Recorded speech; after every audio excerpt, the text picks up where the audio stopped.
Você está exausto, como se estivesse carregando o mundo nas suas costas? Você acredita que precisa compreender mais sobre a palavra de Deus e ter certeza que não está sendo enganado por todos esses ventos de doutrina que sopram por aí hoje? Falsos mestres, falsos pregadores, falsos profetas que, em vez de pregar a palavra de Deus, a Bíblia Sagrada, ficam lá usando um monte de frase de efeito, prometendo mundos e fundos. Palavras que alimentam o ego, mas não te levam realmente para um verdadeiro encontro com Deus, para o íntimo com Deus. Misturam coisa do mundo com igreja. Será que isso tudo está na Bíblia Sagrada? Eu convido você, mais uma vez, a clicar o quê? No botão que apareceu aqui e conhecer o nosso programa de teologia. Deus abençoe sua vida.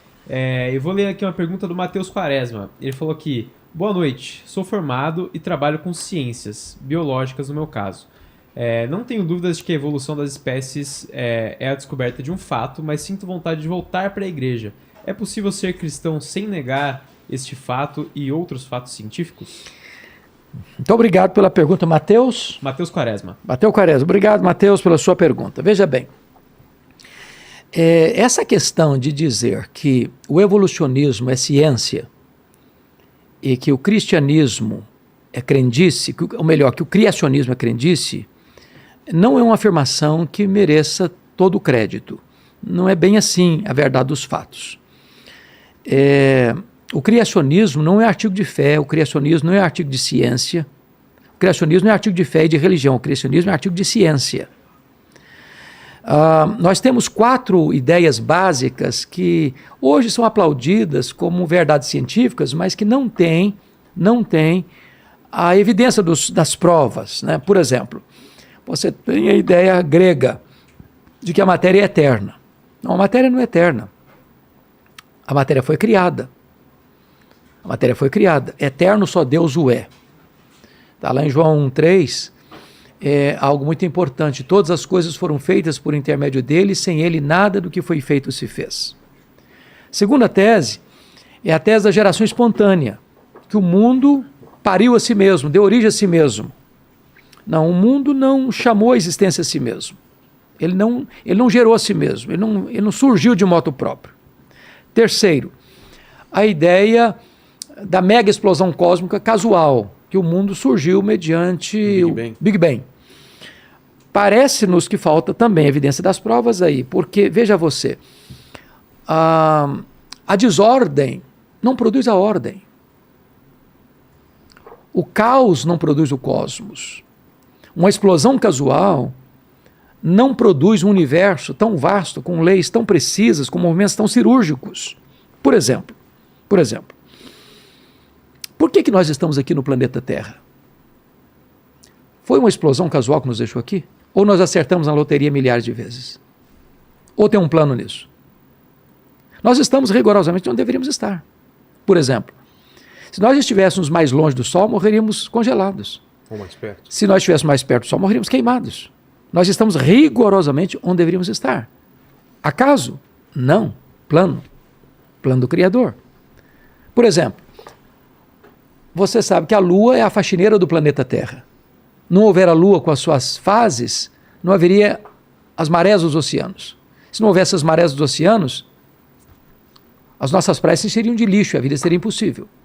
Foi uma explosão casual que deixou a Lua na sua órbita ou foi um plano do Criador? Eu diria a você o seguinte, Vilela, seria mais fácil acreditar que alguém jogando 1 bilhão de letras no espaço e elas caíssem como uma grande enciclopédia do que eu acreditar que uma explosão casual produziu o universo. Estimado hoje em torno de 93 bilhões de anos-luz de diâmetro. Em outras palavras, se eu voasse a velocidade da luz, 300 mil quilômetros por segundo, nessa velocidade eu demoraria mais de 93 bilhões de anos para ir de uma extremidade à outra. Isso é casual? Ou foi feito por um Criador onipotente? Por exemplo, a terceira ideia do evolucionismo. Charles Darwin, em 1859, lançou o seu livro Origem das Espécies em Londres.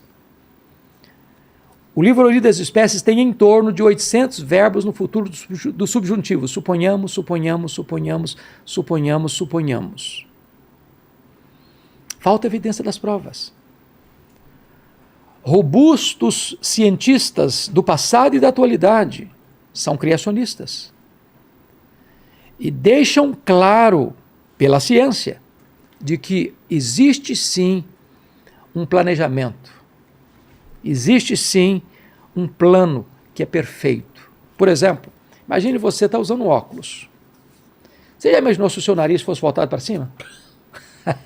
Você morreria afogado na chuva. Exato. Você não teria condições de usar óculos. Você já pensou se a boca fosse nos pés? Realmente... O nosso corpo, por exemplo, até o século passado, quando se falava de evolucionismo, não se tinha todo o avanço da ciência, da genética, por exemplo. Você sabe que Marshall Nirenberg, prêmio Nobel de Biologia, fez uma das mais fantásticas descobertas do século passado. Ele descobriu que você e eu temos mais de 60 trilhões de células vivas no nosso corpo. Cada uma dessas células tem 1,70 m de fita DNA, onde são gravados e computadorizados todos os seus dados genéticos. Se você pegar a fita DNA do seu corpo e espichá-la, você terá 102 trilhões de metros de fita DNA. Você terá 102 bilhões de quilômetros de fita DNA. Daria para dar diversas voltas no sistema planetário.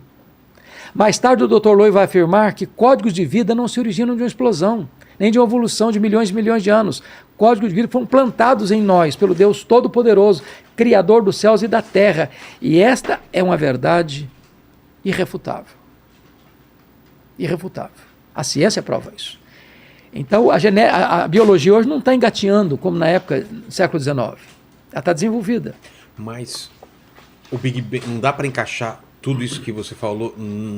O grande aspecto eu sei a sua pergunta. Como é que Big Bang ser originado por Deus. Como é que fica a questão do evolucionismo teísta? Ok. Então veja bem, nós temos grandes autoridades hoje que defendem essa tese, alguns evangélicos também. O grande problema, Vilela, é o seguinte. Primeiro é que chamar de ciência é complicado, porque ciência é uma coisa que você prova, não tem prova.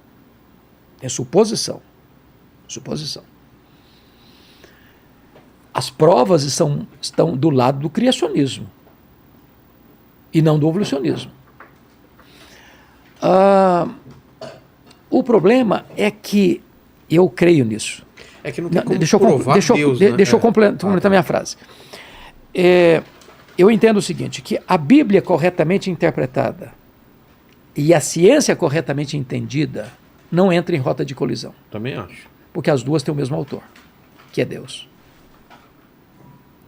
Nós não podemos provar Deus, mas podemos provar o criacionismo. Como? O que nós cremos pela fé não é que o mundo foi criado.